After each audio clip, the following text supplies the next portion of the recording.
মহানবী সাল্লাল্লাহু আলাইহি সাল্লামকে মদিনাবাসী যে গ্রামে স্বাগত জানিয়েছিল এটি হচ্ছে সেই গ্রাম।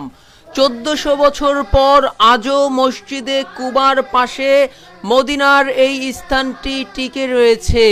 সুপ্রিয় বন্ধুরা, আপনারা যে যেখান থেকে এই জায়গাটি দেখছেন এটির নাম হচ্ছে মদিনার মুস্তাক আল মুস্তাজাল, অর্থাৎ এই মুস্তাক আল মুস্তাজালের এই বাগানেই কিন্তু নবী করিম সাল্লাল্লাহু আলাইহি সাল্লামকে সেদিন সমস্বরে তালা আল বদরি আলাইনা এই সঙ্গীত গাওয়ার মধ্য দিয়ে কিন্তু নবী করিম সাল্লাল্লাহু আলাইহি সাল্লামকে স্বাগত জানিয়েছিল মদিনার শিশু, কিশোর, যুবক, যুবতী সহ সবাই কিন্তু নবী করিম সাল্লাল্লাহু আলাইহি সাল্লামকে স্বাগত জানিয়েছিল, যার বাংলা অর্থ ছিল আমাদের মাঝে চাঁদ উদিত হয়েছে, হে সাদা চাঁদ তোমাকে সালাম।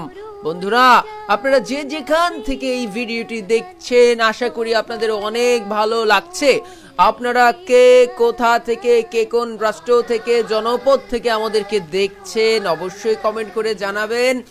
এই বাগানটির মালিক ছিল মূলত একজন আনসারি সাহাবী। দেখুন নবী করিম সাল্লাল্লাহু আলাইহি সাল্লাম যেই বাগানে এসে মদিনার প্রবেশ পথে যেই খেজুর বাগানে এসে তিনি সর্বপ্রথম বসেছিলেন এটি হচ্ছে ঐতিহাসিক সেই বাগান, এবং এখানেই নবী করিম সাল্লাল্লাহু আলাইহি সাল্লাম তার সাহাবীদেরকে নিয়ে বিশ্রাম নিয়েছিলেন।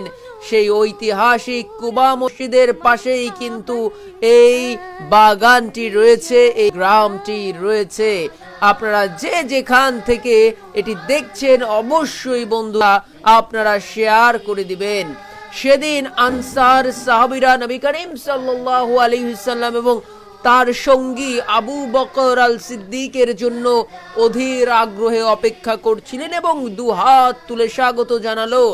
মহানবী সাল্লাল্লাহু আলাইহি সাল্লাম যখন মদিনায় প্রবেশ করলো তখন পুরো গ্রাম আনন্দে মেতে উঠলো এবং বিখ্যাত বাণী আমাদের উপর পূর্ণিমার চাঁদ উঠেছে, ওই যে গান তালা আল বদরু আলাইনা, অর্থাৎ এই গান গেয়ে তো নবী করিম সাল্লাল্লাহু আলাইহি সাল্লামকে স্বাগত জানালো।